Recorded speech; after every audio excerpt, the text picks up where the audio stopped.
marhaban ya Ramadan. Alhamdulillahirabbil alamin. Puji dan syukur kita panjatkan kehadirat Allah Subhanahu wa taala karena hari ini kita masih bisa di puasa Ramadan di tahun ini. Di mana puasa Ramadan itu adalah salah satu bulan yang sangat dinanti-nantikan oleh seluruh umat Islam yang ada di dunia. Dalam satu tahun ada satu bulan yang penuh dengan keberkahan, yaitu bulan suci Ramadan. Apa kabarnya anak-anak? Di rumah saja kan?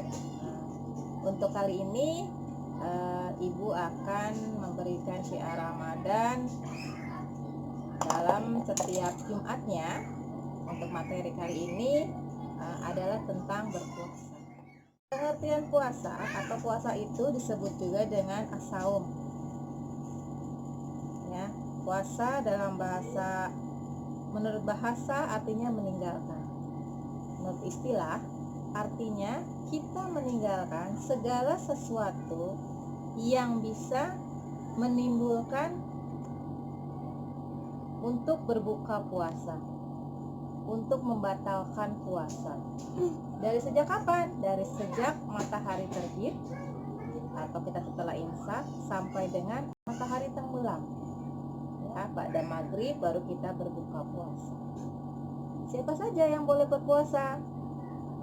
Mereka yang sudah balik, ya, yang sudah paham tentang Islam, sudah boleh mulai belajar dari umur mulai 7 tahun. 5 tahun boleh Bu, boleh. Ya, tapi tidak dipaksakan. Mereka masih dalam tahap belajar. Tapi bagi kalian yang sudah balik, maka hukumnya adalah wajib untuk berpuasa. Sesuai dengan firman Allah Subhanahu wa taala dalam Quran surat Al-Baqarah ayat 183, dikatakan di sana, ya ayyuhalladzina amanu kutiba alaikumusiyam wala kama kutiba alal ladzina min qablikum la'allakum tattaqun. Yang artinya, hai orang-orang yang beriman, diwajibkan bagimu berpuasa sebagaimana diwajibkan atas orang-orang sebelum kamu agar kamu bertakwa. Jadi intinya berpuasa adalah untuk meningkatkan ketakwaan kita kepada Allah Subhanahu wa taala. Hukum berpuasa tadi sudah Ibu katakan adalah wajib, ya. Lalu apa saja yang bisa membatalkan puasa? Kalian sudah tahu ya. Banyak yang bisa membatalkan puasa selain makan dan minum tentunya. Ya, jadi bukan hanya makan dan minum saja, termasuk berbohong, itu termasuk membatalkan, tapi bukan puasanya. Pahala dari puasa itu yang akan berkurang. Apa sih hikmah dari puasa? Yang jelas, pertama meningkatkan rasa syukur terhadap Allah Subhanahu wa taala. Ternyata Allah masih memberikan kita nikmat sehat, ya, masih bisa berkumpul bersama dengan orang-orang yang kita sayang. Walaupun puasa tahun ini kita lakukan di rumah saja. Lalu yang berikutnya mendidik disiplin. Kita berpuasa itu mendisiplinkan diri, makannya di waktu. Kapan kita harus makan, kapan kita harus berhenti untuk tidak makan. Ya, jadi disiplin itu sangat penting agar tubuh kita pun istirahat. Enak ya. Lalu mempertebal rasa kesetiakawanan sosial. Dengan kita suka berpuasa, maka kita punya rasa empati terhadap mereka, ya, yang orang-orang yang di bawah kita dalam hal ekonominya. Lalu yang berikutnya menjaga dan meningkatkan kesehatan. Tidak ada orang yang berpuasa itu malah menjadi sakit. Jadi mereka itu berpuasa malah membuat tubuh mereka semakin sehat. Lalu menjauhi sifat-sifat tercela dan yang paling penting meningkatkan ketakwaan kita terhadap Allah Subhanahu wa taala. Nanti di akhirnya adalah hanya orang-orang yang beruntung yang penuh dengan ketakwaan yang bisa lolos dan selesai melaksanakan puasa Ramadan di tahun ini. Ada beberapa tuntunan dari Nabi besar kita Muhammad SAW bagi akhlak anak-anak yang berpuasa. Yang pertama, membantu orang tua di rumah. Jadi selama berpuasa itu bukan hanya bermalas-malasan saja, tetap kita membantu pekerjaan orang tua kita di rumah. Yang ringan-ringan saja yang biasa kalian lakukan. Memperbanyak amal soleh. Apa Bu di rumah? Kita beramal banyak. Selain membantu orang tua tadi, ya, amal itu bisa kita ambil dari memperbanyak baca Al-Quran atau buku-buku agama, di mana buku-buku tersebut dan Al-Quran itu kita kaji sehingga kita bisa mengambil ilmu di dalamnya. Menjauhi pertengkaran, ya, jangan cuma di rumah aja ribut sama adiknya, ribut sama orang tuanya, itu nggak boleh. Dan yang terpenting menjauhi dari perkataan kotor, ya, karena akhlak seorang muslim itu terlihat dari ucapan. Maka Rasulullah SAW memberikan contoh,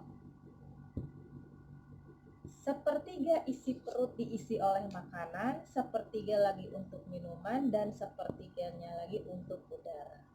Jadi tubuh kita itu dibagi tiga, ya, dalam berpuasa. Sehingga kalau bisa dilaksanakan, insya Allah puasa kita akan terjaga kesehatan.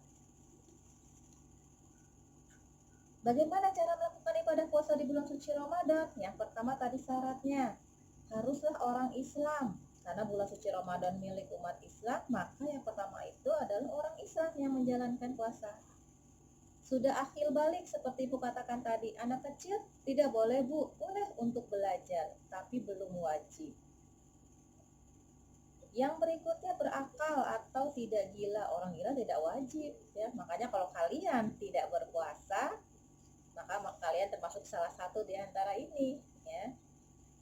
Kuat berpuasa, orang sakit tidak usah berpuasa. Islam itu agama yang rahmatan lil alamin. Kalau sakit tidak usah berpuasa dipaksakan. Sehat, tidak sedang sakit, tidak dalam keadaan bepergian. Dan untuk perempuan, suci dari haid, nifas, jadi itu diperbolehkan untuk mengkodok puasanya nanti selain di bulan suci Ramadan.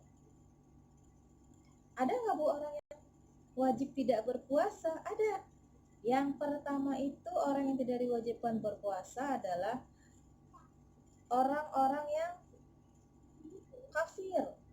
Dia tidak usah berpuasa dan tidak wajib bayar fidyah.